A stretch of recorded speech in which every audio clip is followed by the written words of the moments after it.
Hi and welcome. We'll give a moment for attendees to get into the Zoom here.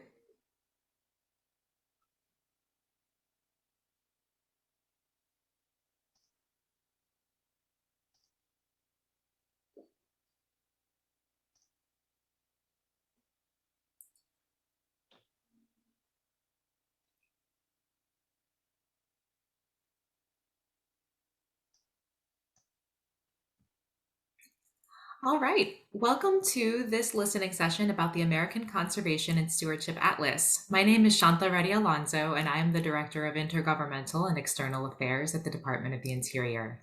I want to acknowledge that I am zooming in today from the ancestral lands of the Piscataway people. I am delighted to be moderating this conversation today in partnership with my colleagues here at Interior, as well as the White House Council on Environmental Quality, the Department of Agriculture, and the National Oceanic and Atmospheric Administration. Our session will have three parts: an overview from the White House Council on Environmental Quality about the America the Beautiful initiative, a presentation about the goals of the Atlas, and then comments from those who have registered to speak. I'll go over the guidelines for the oral comments when we reach that section. Today, we have a wide range of interagency representation on this call. It is great to be joined by such a diverse breadth of colleagues who I know are listening closely in the background. This listening session is one of three that we are hosting in January to help inform the development of the American Conservation and Stewardship Atlas. With that, I'd like to invite Matt Lee Ashley, Chief of Staff at the White House Council on Environmental Quality, to share remarks. Thank you, Shantha, and hello, everyone. We very much appreciate the time you're taking to join us today. Before we jump in, I want to provide a bit of context for the conversation today. The American Conservation and Stewardship Atlas, as you all know, is part of President Biden's call to action to conserve and restore our nation's lands and waters. One of the president's first actions in office, just about a year ago, was to sign an executive order establishing the nation's first ever national conservation goal. It is a goal of conserving at least 30% of the nation's lands and waters by 2030. In setting this big and visionary goal, the president directed his team to do a couple things. First, he asked the agencies represented here to get a broad range of inputs from stakeholders and leaders across the country and to come back with recommendations for how to pursue this national conservation goal in the right way. And second, the president directed that we develop a way of assessing our collective progress toward this national conservation goal. Today's listening session really is focused on this second task, the development of an American Conservation and Stewardship Atlas. Let me talk just for a minute about the broader vision for conservation that the president has outlined. Over the first part of last year, we received some extraordinary input from a wide range of stakeholders that went into the development of the administration's conservation vision, what we're calling the America the Beautiful initiative. What was striking about the input we received was the extent of agreement and shared values across many stakeholders, leaders, geographies, and political perspectives. Agreement on the value of natural places in the fight against climate change and protecting clean drinking water, and in safeguarding an abundance and diversity of wildlife.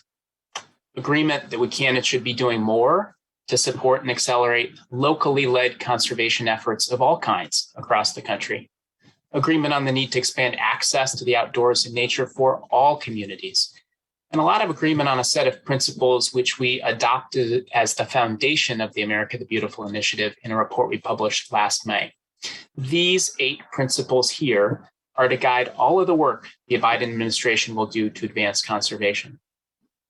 Last year, in launching the America the Beautiful initiative, we also identified 6 areas of early focus for our work on conservation. These areas of focus also reflect what we heard from the public and stakeholders and are guiding how federal agencies are prioritizing their conservation and restoration work and investments. And it really has been a very busy past 12 months in getting the America the Beautiful initiative up and running and in beginning to make strides toward that ambitious 10-year goal the president articulated.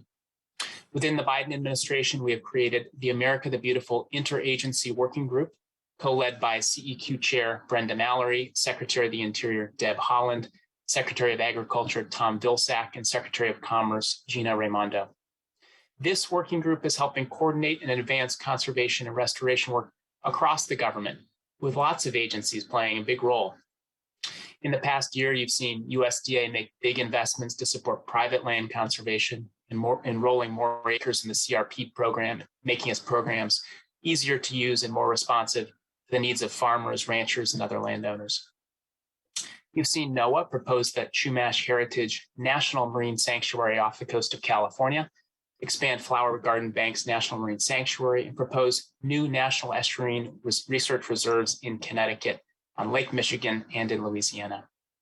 You've seen the Department of the Interior, together with USDA, take action to facilitate tribal coast stewardship on public lands.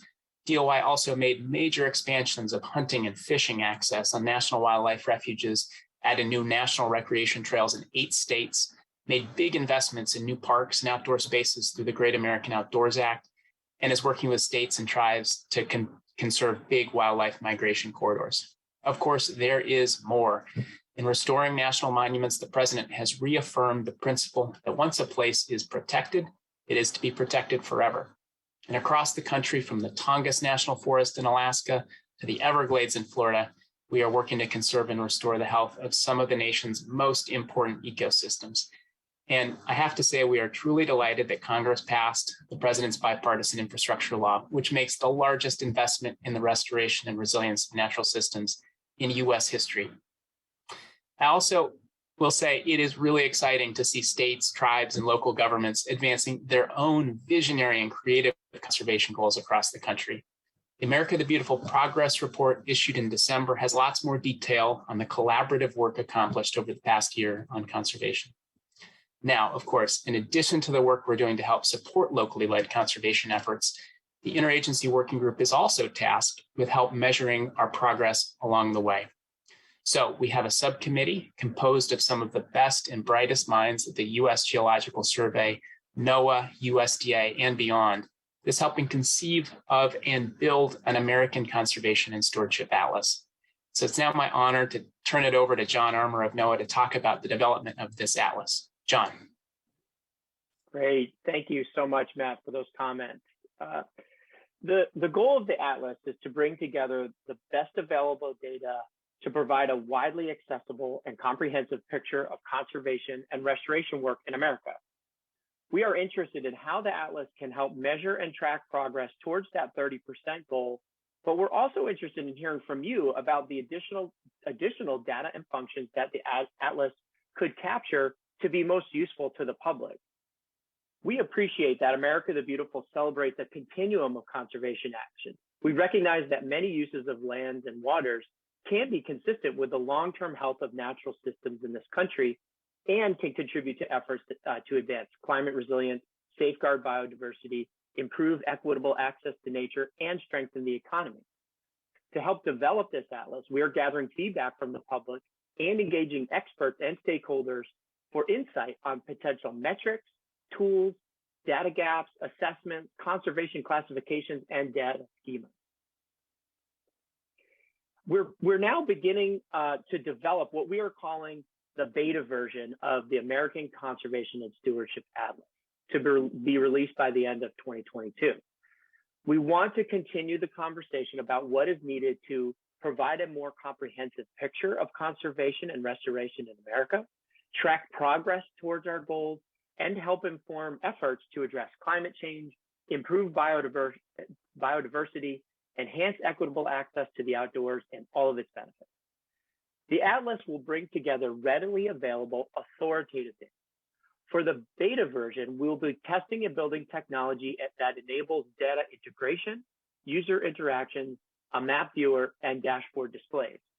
We know the development of the atlas will be an ongoing and iterative process to ensure we include data that represent a variety of conservation efforts. Ultimately, we hope that the atlas will be an enduring, useful tool for the public, land and water managers, and policymakers to better support conservation, restoration, and stewardship action across America. So we are requesting feedback in 3 primary areas. One area is about the science and data and how we can ensure the atlas is an authoritative and useful tool. The next is about conservation as a continuum and how the atlas can reflect the diversity of work already underway. The questions in this area address what types of actions, attributes of lands and waters, and contributions towards the initiative should be considered.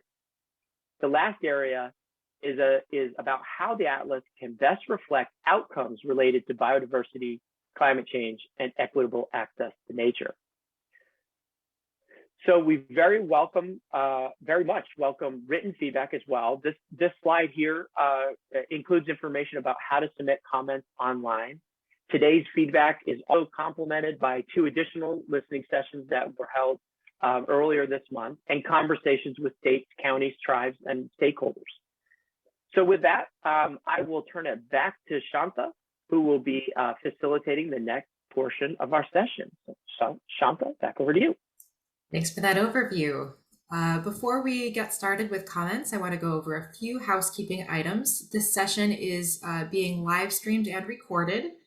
Speakers will be called upon in order of registration, and pre-registration was required for those who wish to offer verbal comments today. To further assist with identifying yourself when it's your turn, you may use the raise hand feature in the webinar. Speakers have 90 seconds to speak, and there will be a 90-second visual timer on the screen to indicate how much time remains. Before your turn to speak, the Zoom tech will prompt you to unmute. And if you're calling in by phone, please press *9 to raise your hand and then *6 to unmute. Because we want to hear from as many people as possible, we will move on to the next speaker when the timer runs out, and we will not allow screen sharing. Because we want to hear all voices, we will stay on until everyone who has registered has had the opportunity to speak. Additionally, all participants will have the opportunity to submit written comments through the Federal Register process. I also want to establish a ground rule about respectful discourse. This listening session is a place for civil discourse, and we welcome diversity of opinion and thought. We do request that you remain considerate of the agency representatives and your fellow participants. Thank you again for your time today. Now let us get started.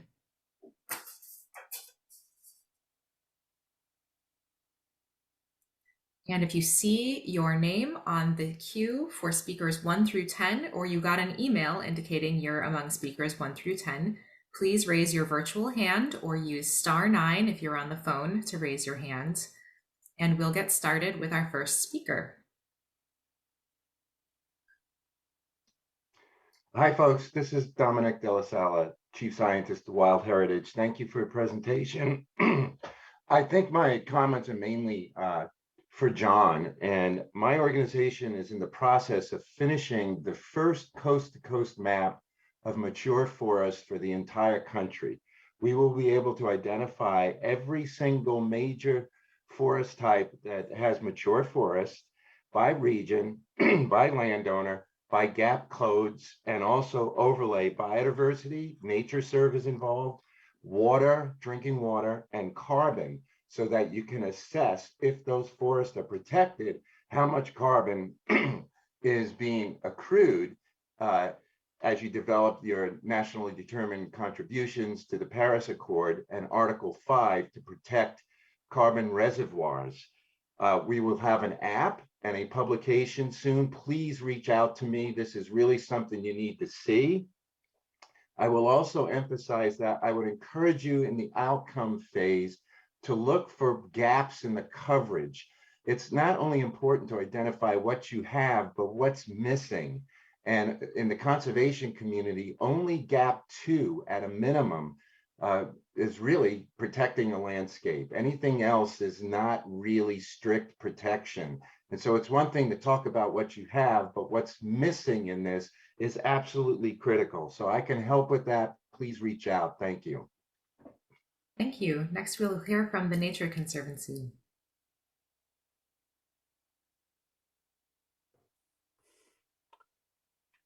Good morning. I'm Mark Anderson. I direct the Nature Conservancy's Center for Resilient Conservation Science. Our mission is to conserve the land and waters upon which all life depends. We applaud this initiative with its goal of sustaining our country's diverse habitats and iconic wildlife and plants. To achieve that goal, we strongly advocate that its actions adhere to core scientific principles, represent all realms, terrestrial, freshwater, and marine, represent all ecoregions and ecosystem types within each realm, anticipate climate change and maintain connectivity to build resilience, maintain or restore ecological functions, and maximize carbon sequestration. We believe that defining which conservation land and waters count should be determined by an open, inclusive process backed by scientific evidence. The definition should include both public and private areas under conservation management, including indigenous conservation practices that have been shown to have positive biodiversity outcomes. USGS can facilitate this process by ensuring the information they collect on each conservation area has a clear geographic boundary and attributes related to ownership, intent, conservation objective, type of legal protection, permanence, tenure, and management goal.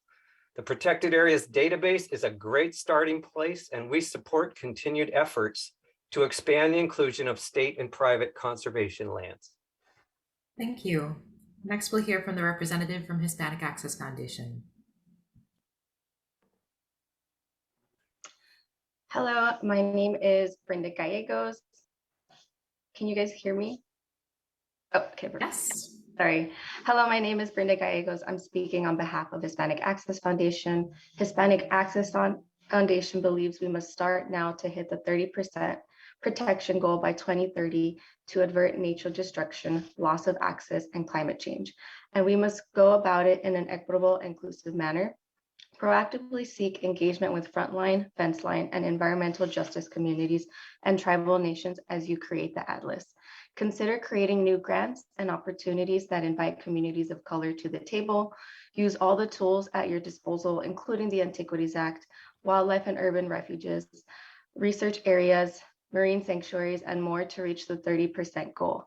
Consider creating new tools that incentivize protection, restoration, and improving management and access of green and blue spaces, especially in urban and underserved areas. Consider the need for protection of freshwater systems, as they are the arteries between healthy lands and the ocean, and the need for their protection and restoration is just as great. While it takes time to develop the Atlas, protection and restoration of our nature, waterways, and ocean cannot wait. Our communities are suffering from the nature gap, lack of access, and vulnerability to climate-fueled natural disasters now. Thank you for this opportunity. We are eager to partner with you to move this forward. Thank you. Next, we'll hear from the Healthy Ocean Coalition. Thank you for hosting this listening session. My name is Jenna Valente, and I'm the Director of Advocacy for the Healthy Ocean Coalition, which is a grassroots community working to protect and restore ocean health. We are heartened to see the commitment to inclusivity, engagement, and local knowledge in this process. However, while I appreciate the opportunity to speak during this session, offering 90 seconds before cutting people off feels like an inadequate amount of time and disrespectful to those of us who joined today to share our insight and expertise with you. I recommend restructuring meetings moving forward to show participants that you value what they have to say. Additionally, the Atlas must reflect conservation measures that protect biodiversity, address the climate crisis, and provide more equitable access to nature. The Atlas should separately evaluate and measure progress toward the goals of biodiversity conservation and equitable access to nature. These are both incredibly important goals to achieve, and oftentimes nature protection and access to nature complement one another, but solutions to each of these challenges may look different and should be tracked separately.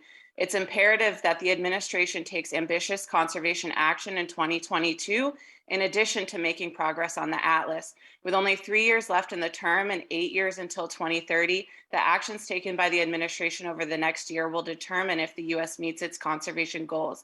Thank you for the opportunity to speak today, and we look forward to continuing to engage in this process. Thank you. Next, we'll hear from the Illinois Environmental Council.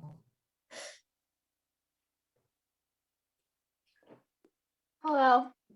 As a young person, it is refreshing to see the federal government exploring nature-based climate solutions to mitigate the largest existential crisis of my generation, the climate crisis, and protect biodiversity and reduce pollution.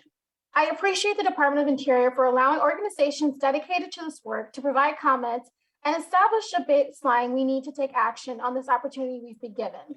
The Illinois Environmental Council and our partners want to use this opportunity to highlight how the application of nature-based climate solutions can revitalize city landscapes, like my home of Chicago. Chicagoans flocked to natural areas during the beginning of the COVID-19 pandemic as outside recreation remains the safest form of entertainment and socialization.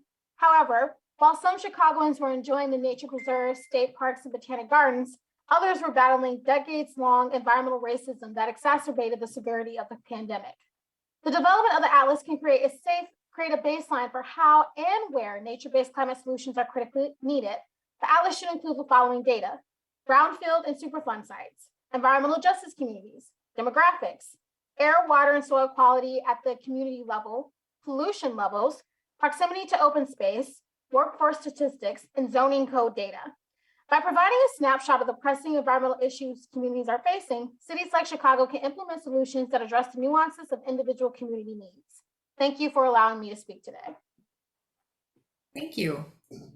And the representative from NPCA, we don't see your name on the queue. Matt Kirby, are you here? If not, we will move on to the representative from National Cattlemen's Beef Association.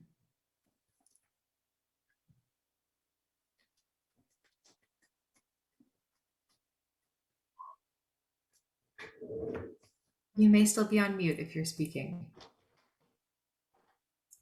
Good morning.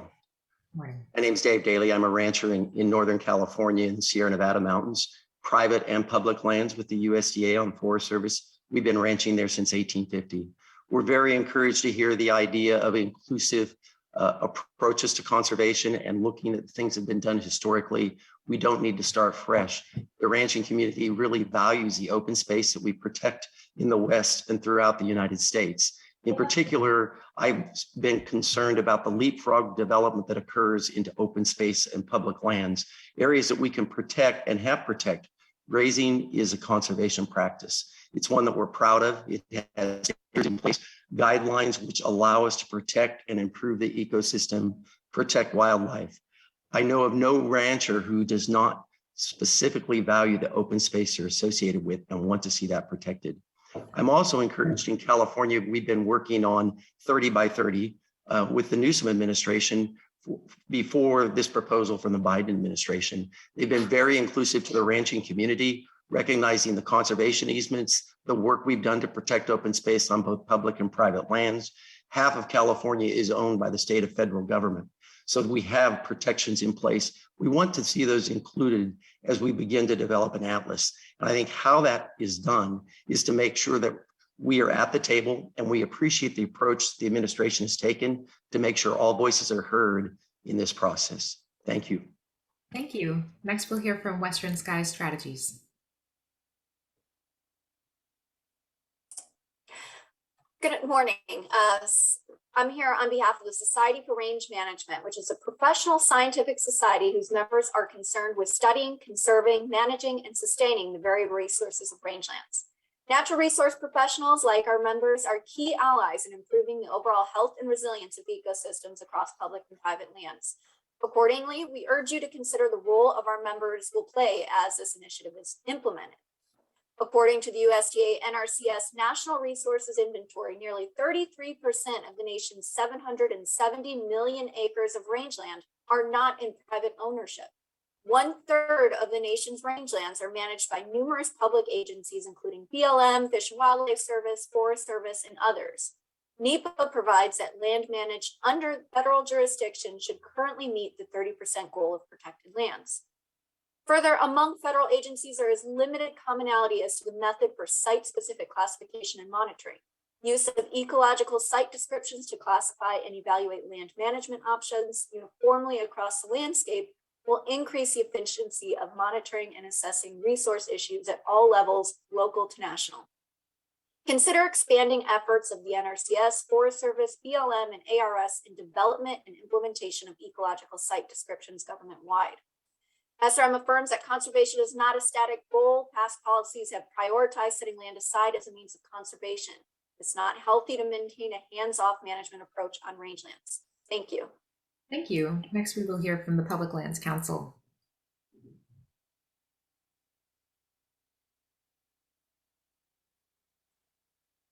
Thank you. Can you hear me okay? Okay, thank you. I'm Nels Hansen, president of the Public Lands Council. I'm here representing hardworking ranchers who raise cattle and sheep on the federal lands. Many of them have been there for several generations. My family's been caring for the same land for 120 years. If this effort is to be successful, the farmers and ranchers must be at the table. The practice of managed grazing is active conservation. Grazing is the single most effective tool that we have for implementing landscape scale conservation and for the preservation of these rangelands.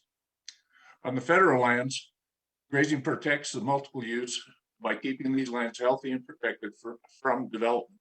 Grazing is carefully monitored and ensures the ecological goals that are set by the agency and the ranchers every year. On the private lands, without the grazing, the risk of losing these critically important lands fall into development is too high to ignore. If we switch from the practice of conservation to preservation, Western rangelands will be lost. The fires of the last few years have shown what will happen on the land. They're just without active management. I thank you for the opportunity to comment. We will be submitting detailed comments in writing. Thank you. Next, we will hear from the American Farmland Trust. Hi, good morning. Thank you so much for holding this session. My name is Samantha Levy. I'm the new Climate Policy Manager for American Farmland Trust. AFT appreciates the administration's leadership and the work of staff to advance 30 by 30 in a voluntary, locally led way. There are almost 3.5 million US farmers and ranchers who already do and could be further galvanized to help meet this goal by helping them permanently protect more land and adopt more conservation practices that support biodiversity. Now, according to AFT's 2020 Farms Under Threat report, between 2001 and 2016 alone, we lost or fragmented 11 million acres of farmland, losing the habitat, connectivity corridors, and carbon sequestration potential, plus the food, fuel, and fiber they provide. At the same time, we've only permanently protected a total of 7 million acres nationally, or 1% of US farmland. So lost 11 million in just 15 years and only protected 7 million in total. As part of America the Beautiful, AFT recommends setting a goal of conserving 30% of farm and ranch land by permanently protecting 5% and increasing long-term adoption of conservation practices like prescribed grazing on 25% of acres by 2030. Finally, on the Atlas, we recommend that you collect and share data in a way that protects farmer privacy and that you work closely with states and other stakeholders who compile data to help build your Atlas, and AFT has data on protected farmland we can provide. I'll share more in my written comment, but for now, thank you so much, and we look forward to serving as a resource as we work together towards these critical goals. Thank you so much. We now have a slide showing the next 10 speakers, speakers 11 through 20. If you received an email letting you know that you are among speakers 11 through 20 and you're on the phone, please remember to use *9 to raise your virtual hand in the webinar. Well, otherwise, please use the raise hand feature in the webinar if you see your name on the screen. And with that, I will pass the facilitation baton over to John. Fantastic. Thanks, Shanta. Okay. Next up, it looks like we have a representative from the New York League of Conservation Voters.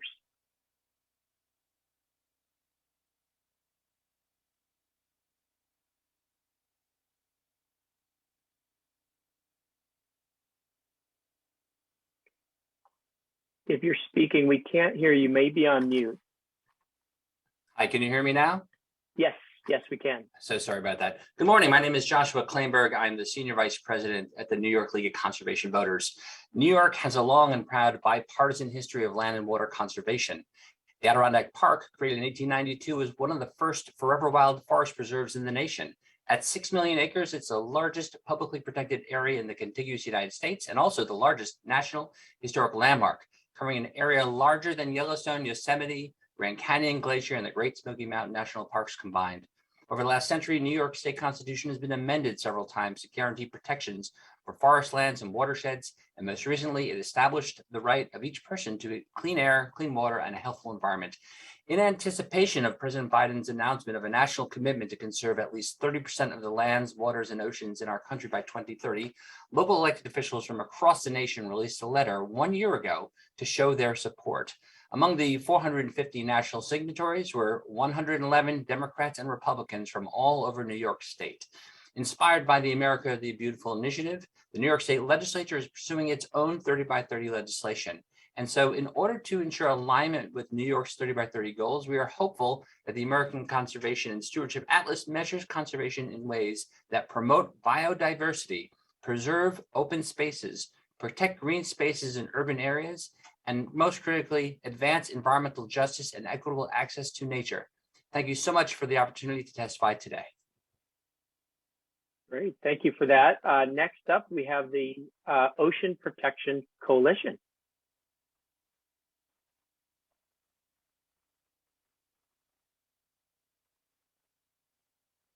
Do we have somebody from the Ocean Protection Coalition? If so, you might be on mute.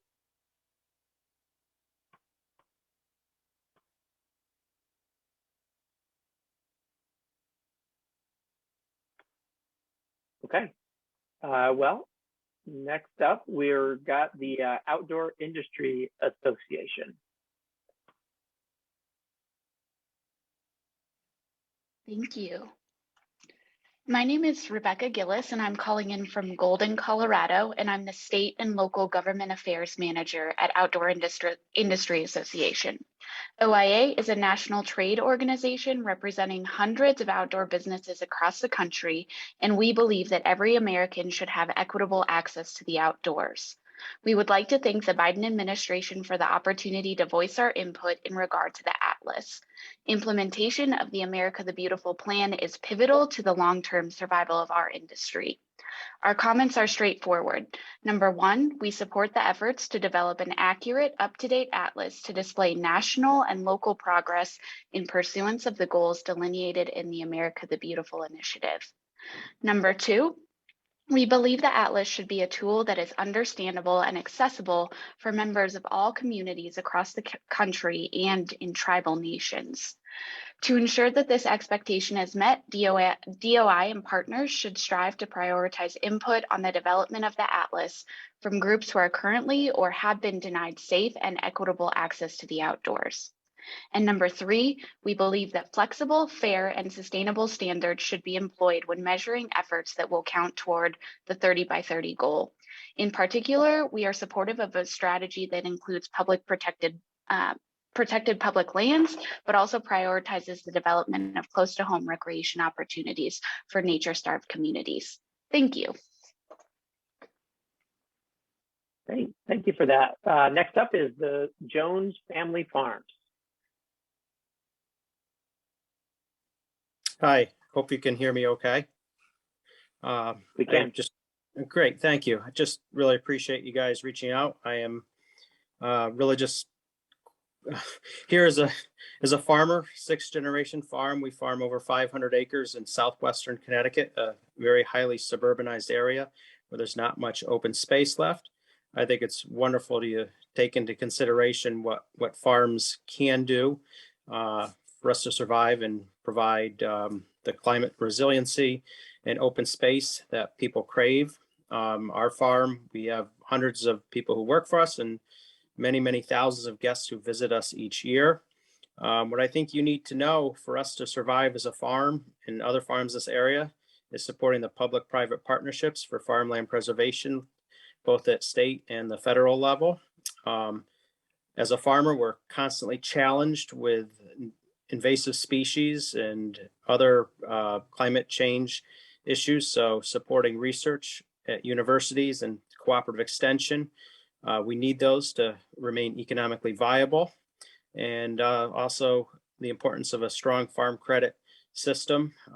If we need to borrow money to make the changes, making sure that remains viable is critically important. So again, applaud your efforts of listening to a whole host of stakeholders on these issues.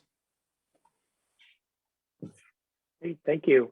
Next up is the Conservation Voters New Mexico.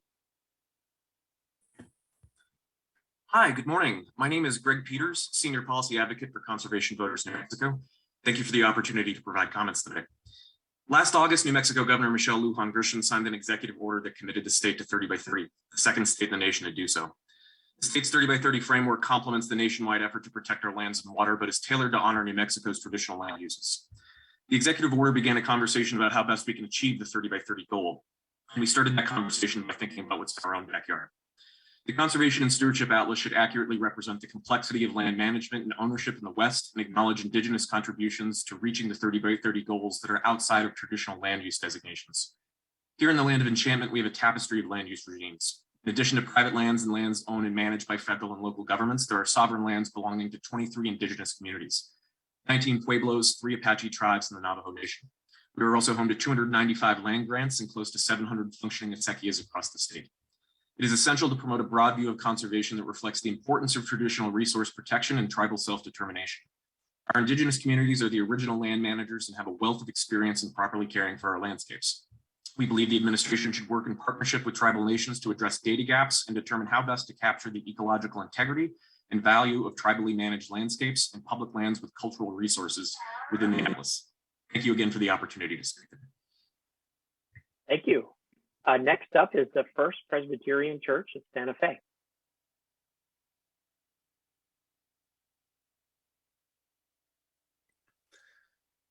Hi, Shanta, can you hear me?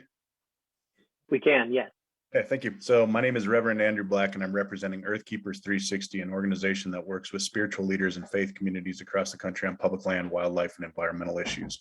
I want to begin by thanking the Biden administration for its commitment to conserving 30% of our lands and waters by 2030 and for holding these listening sessions. As a lifelong New Mexican who works with various tribal and spiritual leaders, I want to applaud the administration for listening to Pueblo leaders and local communities about the withdrawal of oil and gas leasing on federal lands around Chaco Canyon, as well as pledging to engage further meaningful tribal consultation. Chaco Canyon tells the story of the rich history, culture, spirituality, and resilience of Indigenous communities throughout the Southwest. For too long, this UNESCO World Heritage Site has been harmed by the construction of nearby oil and gas wells, roads, pipelines, and other industrial infrastructure. Beginning a thoughtful public process around leasing withdrawal will ensure that this national treasure is protected for future generations. I'd also like to thank the administration for prioritizing locally driven collaborative conservation. Along these lines, I'm working with a diverse coalition of tribes, Hispanic land users, cattle permittees, faith leaders, and businesses to protect the Caja del Rio Plateau, 104,000 acres of BLM and Forest Service land located just outside of Santa Fe. As one of America's most iconic landscapes, the Caja is an area of profound cultural, historical, archaeological, and wildlife significance.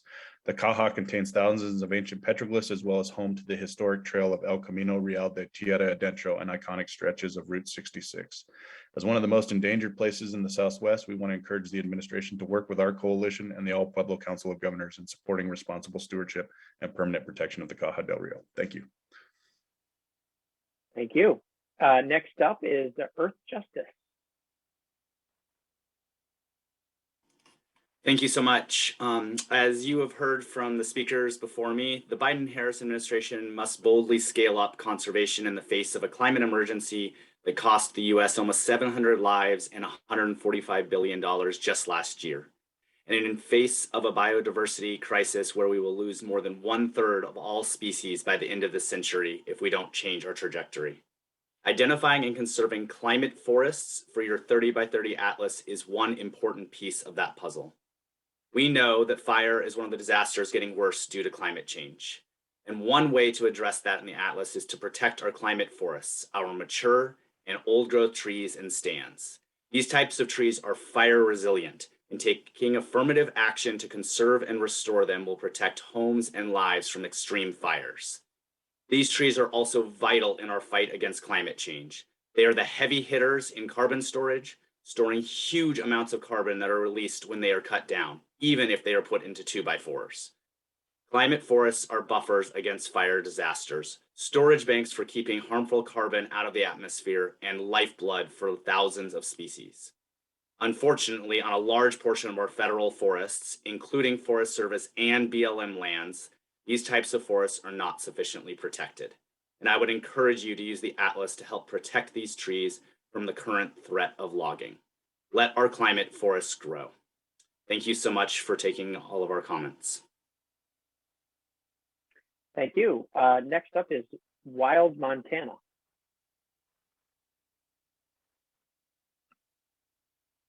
Thank you very much. I'm Erin Clark, Senior Field Director at Wild Montana. Please note, however, that the comments I'm offering here today are my own and are not representative of the views and preferences of Wild Montana. The vision for this atlas is ambitious, intending to capture not only areas for conservation potential, but also acting as a catalog for accomplishments made by this initiative, i.e. an atlas of progress. The breadth of audiences intended to be served by this atlas is also very broad and ambitious. I believe that the greatest power of this atlas is in the realm of cataloging potential more so than accomplishments. And I'm hoping that that can be focused on in how it is developed. In my work, I see that often we struggle to cross state boundaries in thinking about our vision, and that regional conversations are often less prominent than they should be. And I see this atlas as an opportunity for DOI to forge new relationships across organizations and land managers, and break down regional and cross-state boundaries in developing an atlas that looks across the nation as a whole. And so I hope that in developing this atlas, there can be the creation of opportunities for conversations that break down boundaries that exist like this today. Thank you. Thank you. Okay, next up we have the Theodore Roosevelt Conservation Partnership.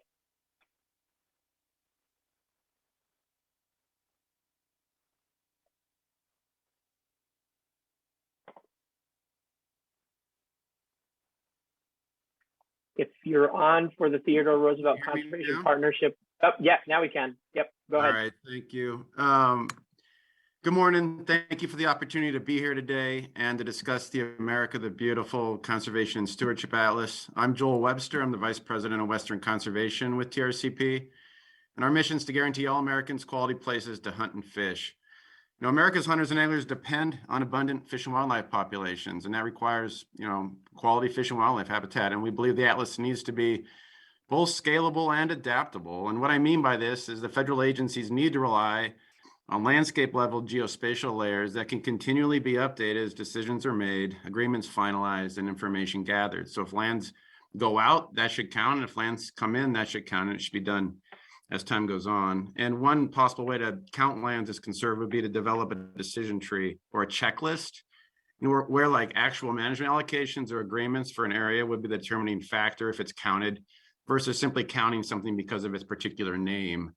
Such as a designation. And this could be measured in a scalable and adaptable way. So for example, like Bureau of Land Management lands could be measured on the following land management allocation. So they could look at things like restoration management and sort of vegetation management to, restore ecosystems and habitat, restrictions or controls on energy development, both fossil fuel and renewables, route densities, also withdrawals and restrictions on development of locatable minerals. This could also, though, apply to private lands, looking at things like conservation easements and lease and stewardship plans, as well as minerals there. So I just want you to think about this way to approach it. Thank you.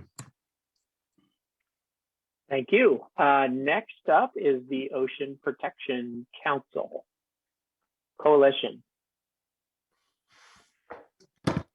Hi. Can you hear me? Yeah, we sure can. Yep. Good afternoon. Thank you for allowing us the opportunity to share comments today. My name is Hamna Sharif, and I'm the Government Relations Manager for the National Ocean Protection Coalition. The Atlas will be a valuable tool to track protections for our ocean that are durable, measurable, and have demonstrated benefits for achieving the goals of America the Beautiful initiative. To track progress towards the goals of equitable access to nature, the Atlas should include information for conservation areas with dedicated public access points. The Atlas should track miles of coastline with open access to all, availability of public parking, signage and websites that are in multiple languages, staff on site that reflects demographics of the local community and public users, outreach and education resources dedicated to serving historically underrepresented communities. To track geographic representation, the Atlas should enable sorting conservation work by management region, ecoregion, and habitat type to reflect the meaningful work already underway and identify where more is needed. The Atlas should allow sorting by state, local, tribal, territorial, and private efforts. Finally, I want to stress the urgency of taking action to protect the ocean now. Our natural systems and all the people and species who depend on them need us to step up and take action. Thank you for your time today. Thank you. Shanta, back to you. Great, thanks, John. So now I understand we have our next 10 slide coming up. So if you've received an email letting you know that you are among speakers 21 through 30 and you're on the phone, please use *9 to raise your virtual hand and then *6 when it's your turn to unmute. If you are seeing your name on this slide, please raise your virtual hand and we will move on to our next speaker. Jennifer, are you here? Good morning. My name is Jennifer Dietrich. I'm the Government Affairs Director for Wisconsin Conservation Voters. In Wisconsin, we have been fortunate. We have a strong, robust, and popular land purchasing program, the Knowles Nelson Stewardship Fund. This fund brings together state, local governments, and nonprofits to preserve land. However, the state program does not prioritize the importance of urban natural landscapes in our preservation efforts. This is a major shortcoming. Natural areas must be accessible to all people. In some urban communities, such as Milwaukee, Madison, Racine, and Kenosha, resources are already strained, and personal budgets to visit Wisconsin's beloved North Woods, where most of our state funding has gone, or federal lands like the Apostle Islands National Lakeshore can be an unreachable dream for many. That's why urban parks and trails are vital to the physical and mental health of residents, and why we should be prioritizing funding in areas where all races and socioeconomic classes of people live. Urban landscapes also help to address another top priority, building climate resiliency.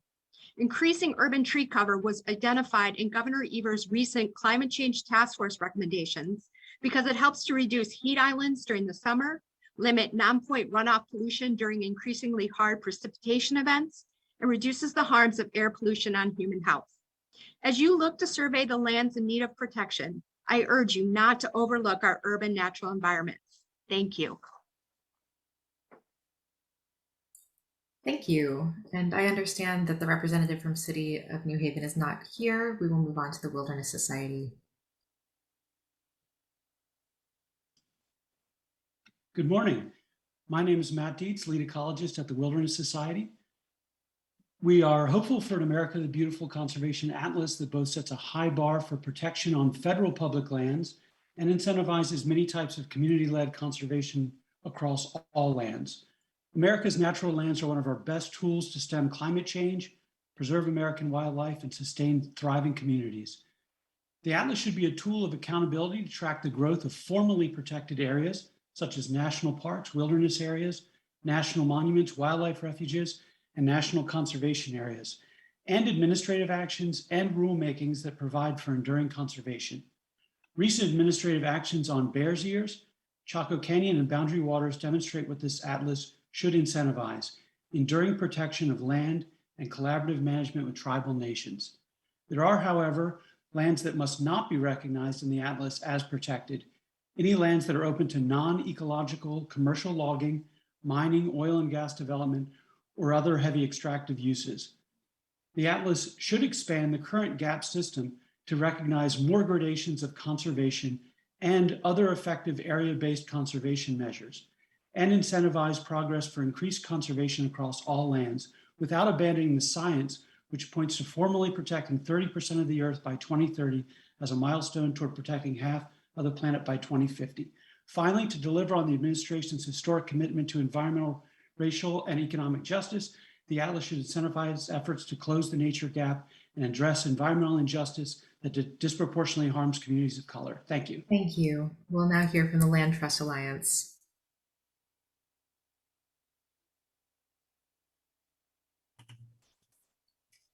Good afternoon. My name is Chelsea Welch, representing the Land Trust Alliance, a national land conservation nonprofit that works to save the places people need and love.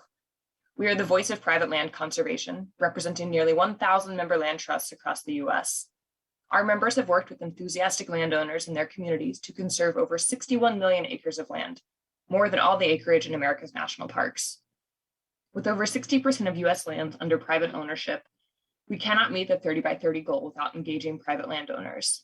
Working with those private landowners, land trusts are our country's primary drivers of private land conservation. and they are committed to dramatically accelerating the pace of conservation in support of the 30 by 30 goal. The forthcoming American Conservation and Stewardship Atlas should reflect the voluntary conservation efforts of private landowners and land trusts. To do this, the administration should look to resources like the National Conservation Easement Database and the Land Trust Alliance's census. The census, conducted once every 5 years, is the longest running comprehensive survey of private land conservation in America. Only lands that are permanently protected using rigorous conservation criteria, such as through the use of permanent conservation easements, should count toward a conserved acreage goal. Further, while we want to ensure that the contributions of private lands are included in the atlas, we urge the administration to carefully consider the privacy of landowners who have conservation easements on their property. Lastly, whichever data sources and standards serve as the basis for the atlas, what the conservation community needs is consistency across federal agencies. Thank you. Thank you. Next up, we will hear from Defenders of Wildlife. I'm Dr. Lindsey Rosa, Director of the Center for Conservation Innovation. Our vision for the Atlas is of a unifying tool to accurately and effectively communicate our nation's progress toward the substantive biodiversity, climate, and equitable access goals of America the Beautiful and 30 by 30. Our research demonstrates the need to create a readily accessible Atlas data catalog that is transparent, trusted, objective, and technically rigorous for both the public and decision makers. We encourage the working group to develop the Atlas from existing technologies, follow existing data standards, and build off of existing data systems and the core conservation science principles underlying America the Beautiful. Part of making the Atlas accessible includes adopting frameworks to accommodate future technology developments, symbolizing data for easier tracking and visualization, and simplifying data attributes for easier calculation and data submission. We strongly encourage the administration to classify how different kinds of conservation designations and actions fit into the 30 by 30 model by first establishing a clear definition of conserve. We believe that this should include areas and actions for which there are enduring measures that support secure and thriving biodiversity, contribute to climate adaptation, and provide ecosystem services such that the intrinsic value, natural character, resources, and functions of the covered area are maintained or enhanced now and into the future, both individually and as part of an interconnected network of healthy lands and waters. Such a definition can also help identify attributes associated with Atlas datasets. Thank you. Thank you. And we'll move on to the next speaker.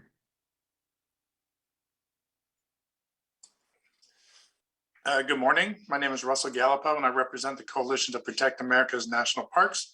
I'm speaking from the ancestral lands of the Chumash. Our national parks, along with the congressionally designated wilderness areas, should serve as core conservation areas or the base that anchors the 30 by 30 initiative. We ask and need the initiative and Atlas to do 4 things. First, make it clear where core conservation areas are located and their values. The Atlas should adopt the IUCN protected areas categories and crosswalk them with the US designations. Treat national parks and wilderness areas as core areas. Second, inventory landscape systems across the nation. Conduct a gap analysis of ecosystems and identify underrepresented terrestrial and marine ecosystems and biological diversity hotspots. The Atlas needs to display maps of species, habitats, migration routes, ecosystems, and their services regardless of land ownership. The Atlas needs to identify and map what species and ecosystems that are at risk and what threatens their existence. Future development pressures and federally permitted activities that threaten any of the above need to be identified and mapped. Third, the task force needs to propose conservation priorities and reflect them in the Atlas.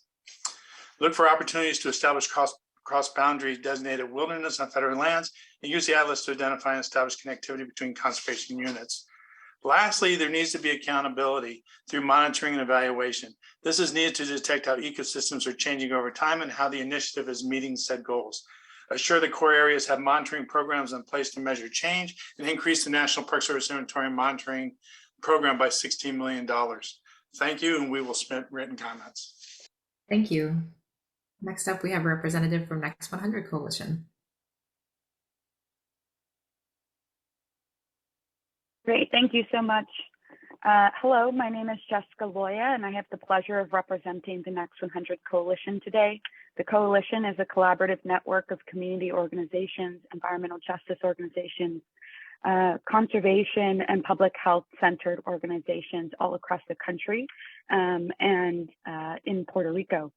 We encourage these those charged with the development of this tool to think beyond the traditional frameworks of inclusion of public engagement, such as these limited time sessions or written public comment portals, and continue to connect with leaders and communities and tribal nations via meetings, focus groups, roundtables, and if possible, in safe ways in person.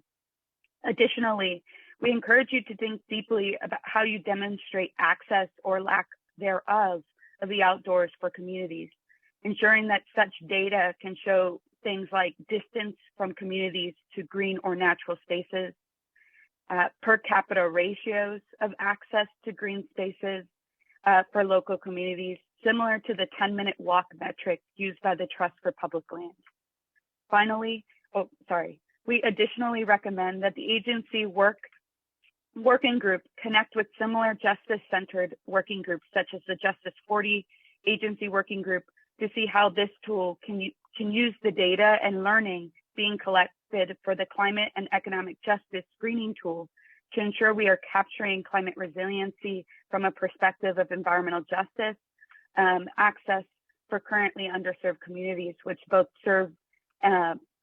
experience the overburden of climate change and environmental racism, as well as lacks of park access and green space access. Thank you so much. Next, we will hear from the Competitive Enterprise Institute.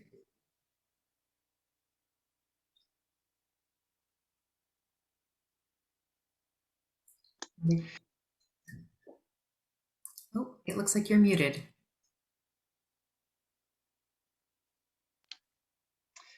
Thank you for the opportunity to comment today.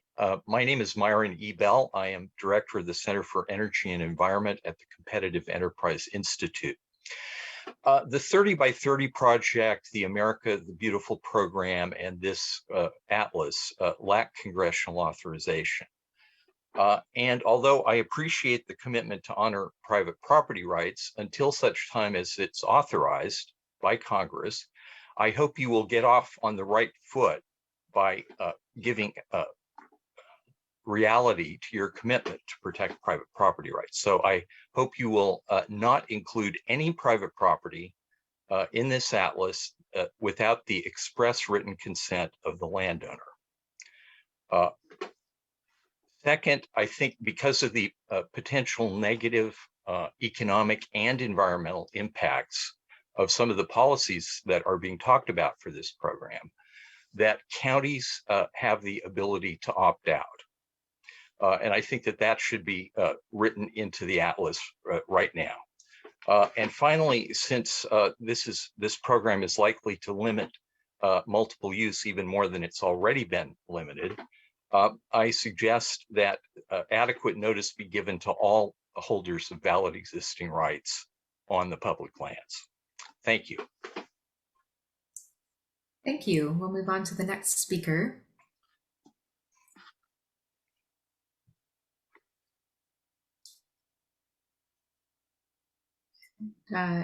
Kip, if you're trying to speak, you are okay. You got me? Okay. My name is Kip Kolinski, co-chair of the Working Lands Alliance and member of Connecticut CEQ. I support the 30 by 30 principles and focus areas. That being said, there isn't sufficient focus on the importance of protecting working lands. Well-managed working lands provide many of the ecosystem services outlined as important in the initiative. Sprawl and climate change are major threats. Protecting the best farmland near where people live helps us change and diversify the food system to be more sustainable, climate resilient, socially just, and economically sound. Unfortunately, in many states, there is not a farmland preservation program or land trust skilled in agricultural easements. Let's change that. Comments on the atlas. This can serve as an important baseline. It should also be designed to serve as an important large landscape planning tool for state, regional, and national efforts. Other recommendations. 1, provide funding to help partners fill gaps in the USGS PAD database. 2, the atlas needs to function at a variety of scales. The size of planning units out west is different than in the east. 3, utilize the American Farmland Trust Farms Under Threat initiative and the associated maps, data, and analysis. This national effort really captures the impacts and threats of sprawl and identifies important agricultural landscapes. 4, update and use the USDA MLRA maps and data, last updated in 2006. 5, update and use Bailey's ecoregions of the US, last updated in 2014. 6, utilize NRCS's soil survey database. Interpretive maps of important farmlands, floodplains, wetlands, etc. can be used with other layers. Lastly, use data from NOAA and USDA climate hubs show impacts of climate change. Thank you. Next, we're going to go to Guy Harvey Ocean Foundation, but we are not seeing your name on the list. If you are on the phone, please press *9 to raise your virtual hand.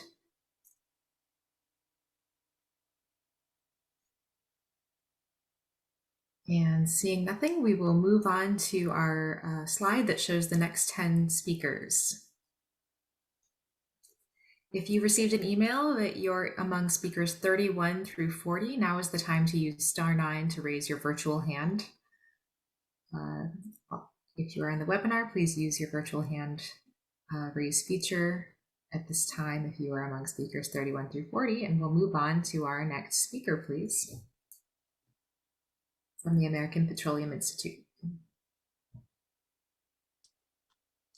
Ensuring a transparent, inclusive, well-informed process based on sound science, including criteria for identifying U.S. lands and waters already deemed quote-unquote conserved, and assessing the appropriate conservation areas will be essential to making meaningful progress towards meeting the 30 by 30 goal.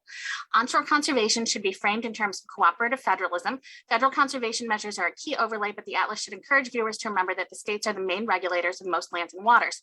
Therefore, collaboration with the states is essential for meaningful conservation. Additionally, it is important to maintain the multi-use structure of public lands, and the Atlas should reflect the full scope of federal conservation budget expenditures, including on lesser known issues like restoration from wildfires and overgrazing from wild horses. API members support the protection of marine areas and resources using processes established through existing statutes and programs, such as the National Marine Sanctuaries programs. Substantial areas in federal waters have already been removed from being made available to oil and gas leasing, such that 1% of the OCS is currently being leased under oil and gas leases. Any future areas set aside for conservation should provide protection while allowing for environmentally responsible uses, including oil and gas development, renewables, and fishing in the surrounding areas. In addition, federal agencies have put into place mitigations, minimization, and avoidance to protect impacts to important species and habitats in the vicinity of energy activities. These should be considered by DOI as the Atlas is being developed. Thank you again for having this forum to obtain stakeholder input, and our members look forward to working with you as you develop the Atlas. Thank you. Next, we'll hear from the National Religious Partnership for the Environment.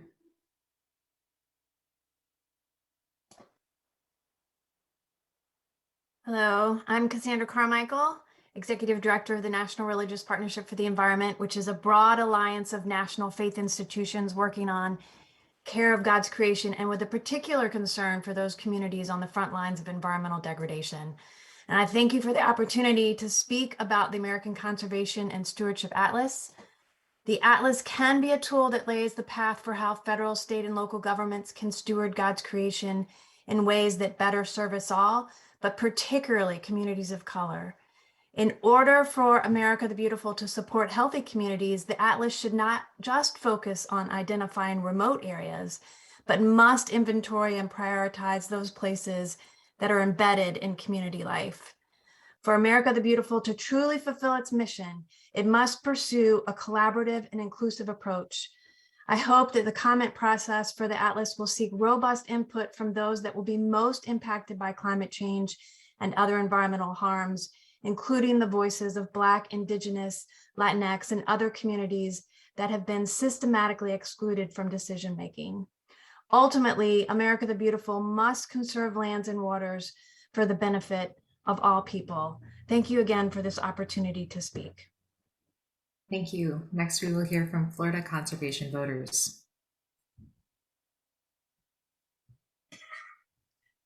Good afternoon. My name is Lindsey Cross. I am the Water and Land Policy Director for Florida Conservation Voters. We are so appreciative of the Biden administration for its leadership on 30 by 30 and the America the Beautiful plan. In the state of Florida, the people have repeatedly and overwhelmingly passed local ordinances or constitutional amendments to invest in water and land conservation. Our local governments have also been leaders. Unfortunately, our elected officials in Tallahassee have failed to fully fund our award-winning conservation programs like Florida Forever, with zero funding for many years. Last year, through generous investments of the federal government, our state officials directed $300 million of funding through the Coronavirus State Fiscal Recovery Fund towards protecting natural areas within the Florida Wildlife Corridor, a statewide corridor of connected land and water that supports wildlife and people. However, despite this windfall, the state of Florida failed to allocate a single penny to a program called Florida Communities Trust. This is a matching grant program for local cities and counties to create parks and recreation areas and places where people live. We know that people in our under-resourced communities, particularly our Black and Brown neighborhoods, have less access to nature. Florida Conservation Voters has raised this as a serious concern, and this year our governor is recommending $10 million. This is far from where we need to be. This atlas can help support these programs so that we have a visual representation of where we need to protect more land and water for our wildlife and for our people. We appreciate the leadership of the Biden administration and hope that he continues to have a focus on equitable access to nature. Thank you. Thank you. Next, we will hear from the Inland Ocean Coalition. And Melissa, your name is not showing on the queue. If you are on the phone, please use *9. And seeing nothing, we will go on to Conservación Conciencia.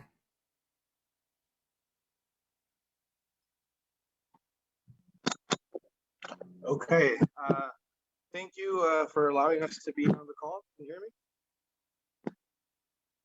hear me? Your voice is a little bit faint. Can you get closer to the microphone? Yes, of course. Can you hear me now? Are we good? Oh my God. Can you hear me? All set. We can hear you. Okay, great. So thank you very much. I'm Raimundo Espinosa with Conservación Conciencia based in Puerto Rico.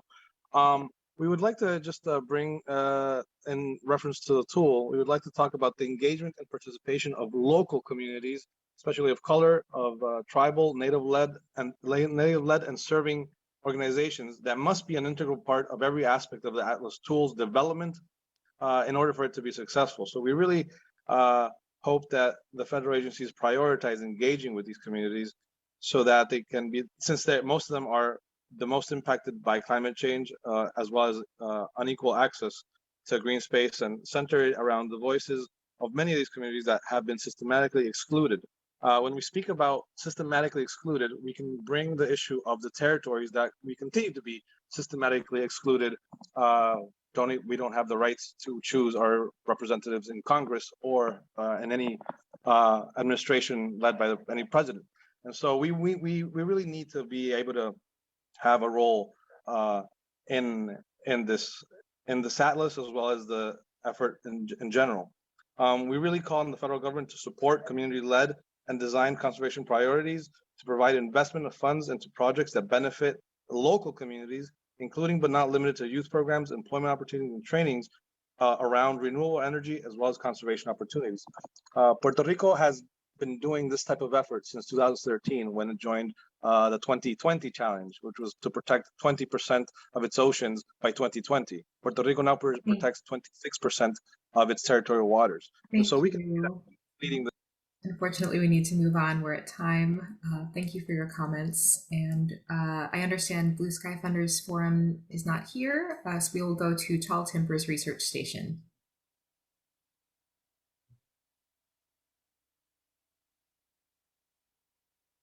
And if you are on the phone, please use *9 to identify yourself. Otherwise, we will move on to Appalachian Trail Coalition, please. Can you hear me? Yes.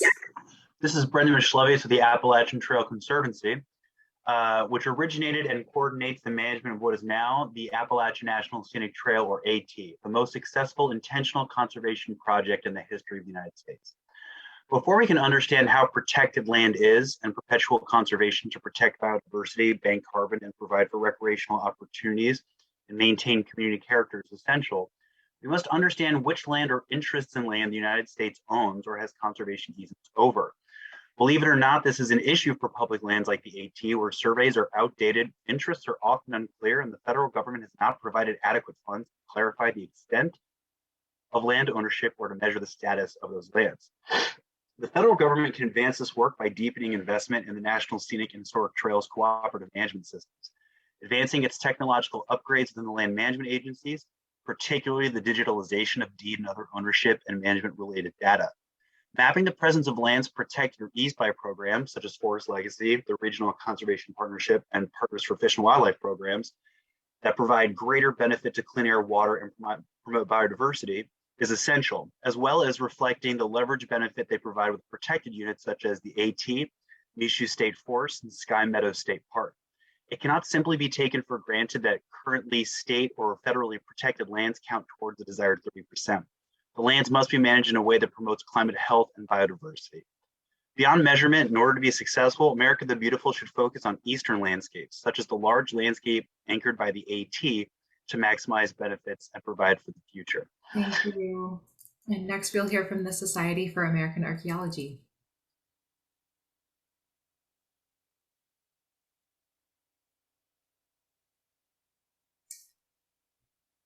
And you may still be on mute if you're speaking.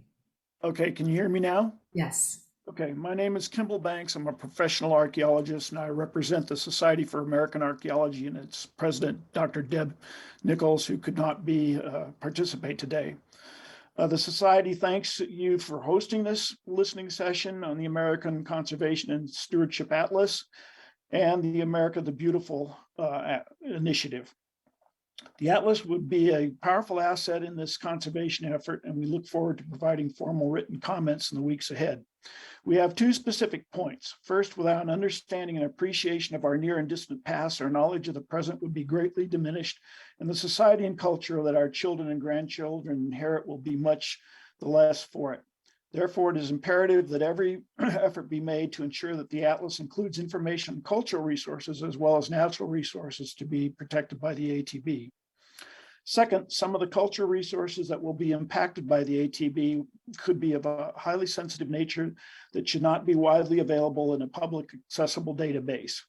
We are thinking in particular of Native American sacred sites, burial sites, and other locations of tribal, spiritual, and cultural importance. Confidentiality in Native American information will need to be maintained to ensure that the Atlas is not misused to violate sacred sites and landscapes. We laud the goals of the ATB and share its sentiment that American landscapes are precious and merit protection. These landscapes include our cultural heritage, and we strenuously urge that the language of the ATB reflect these intertwined realities. Thank you. Thank you. Thank you so much. We're now moving on to our next 10 speakers. If you received an email that you are among speakers 41 through 50 and you're on the phone, please use *9 to raise your hand. For the rest of us who are seeing the screen, take a look, see if your name is listed, and raise your hand so that you get into the speaker queue, please. And with that, I will pass facilitation back to John. Great, thanks, Shanta. Okay, so next up, speaker 41 from the Seattle Aquarium. Good morning, and thank you for the opportunity to provide comment. I'm Dr. Erin Meyer, the Director of Conservation Programs and Partnerships at the Seattle Aquarium, speaking from the ancestral lands of the Coast Salish peoples. The Seattle Aquarium stands together with fellow members of the Aquarium Conservation Partnership and over 180 aquarium zoos and museums in expressing support for the 3 goals outlined in the America the Beautiful report. And we strongly support the 30 by 30 goal together with 85% of Americans. These goals extend to ocean ecosystems, and so should the Atlas. Healthy, intact marine forests and grasses maintain biodiversity, increase coastal resilience, and can buffer vulnerable communities against climate change and sequester carbon. As a conservation planning tool, the Atlas should be a living tool. It should enable tracking progress at the national, state, and local levels, and should build on existing data tools and standards, and should enable tracking progress toward biodiversity goals and access to nature separately. For protected areas, it should include types of protection, leveraging existing definitions such as those within the NPA guide. Now, compiling the Atlas necessitates collaboration with conservation organizations, and aquariums and zoos are deeply involved in conservation efforts nationwide and collaborate with tribes, local communities, and over 1,000 organizations in our work. And we stand ready to work collaboratively with you and can help ensure community-led conservation efforts and the diversity of knowledge types and local perspectives are equitably represented in the Atlas. With our collective action, dedicated resources, and moving forward on initiatives like 30 by 30, we can restore and protect one of our planet's most powerful defenses against climate change, the ocean, and can ensure a healthy planet for future generations. Thank you very much. Thank you. Up next, we have the Marine Conservation Institute. Good morning, and thank you for the opportunity to speak this morning. My name is Beth Pike, and I am the Director of the Marine Protection Atlas Program at the Marine Conservation Institute. For 10 years, our MP Atlas team has worked to clarify, calculate, and visualize the level of protection and stage of establishment of the world's marine protected areas. Last fall, we co-authored the MPA Guide, which identified 7 critical threats to marine ecosystems and enables smart planning, design, and evaluation of MPAs within this broad suite of marine protections. The race to protect a certain percentage of the ocean risks detracting from the importance of MPA quality, leading to perverse outcomes by establishing MPAs that are insufficiently protected or not adequately designed to achieve conservation goals. For this reason, we focus our work on identifying and tracking fully and highly protected areas, the only protection level scientifically linked to substantial and positive biodiversity outcomes. We have begun building the first comprehensive global database of science-based MPA assessments, and we're currently evaluating the US MPA inventory to classify MPAs by their stage of establishment and their protection level. We want to voice support for the administration's 30 by 30 initiative and the development of the Conservation and Stewardship Atlas. We encourage the administration to pursue protection that delivers effective and durable protection in fully and highly marine protected areas where ecosystem resilience and recovery are maximized. We urge the inclusion of the peer-reviewed and scientifically supported framework of the MPA Guide as an existing authoritative resource for marine protection. Thanks so much for your time. Thank you. Okay, up next, we have someone from the California Farm Bureau.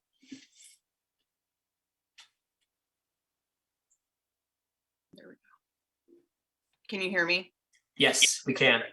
Hi, good afternoon. My name is Erin Houston. Thank you for the opportunity to speak today on behalf of California Farm Bureau. We appreciate the opportunity to provide input. The America the Beautiful report recognized the conservation contributions made by farmers and ranchers, and we'd also ask that the Atlas also include the meaningful work being conducted on working lands. While the primary function of ag lands is to provide sustainable, abundant supply of food and fiber and other ag resources for our communities in the world, we also have many additional benefits realized on working ag lands, and we must keep them working. Stewardship actions that should be considered in the Atlas include voluntary self-funded activities, voluntary cost-shared activities conducted to the suite of USDA voluntary incentive programs, conservation benefits achieved through public and private entities, as well as state programs. And this should also include the contributions of ranchers and foresters on our public lands. I'd also ask that historic investments be included. Thousands of farmers and ranchers have been deploying conservation practices. As we set goals, it's critical that we don't unintentionally punish early adopters. As metrics are developed, we urge you to work with the USDA and ag organizations such as ourselves to make sure they're comprehensive. And last, our state, for example, is 53% publicly owned, and there's immense opportunity on public lands, but we also have a large fire problem.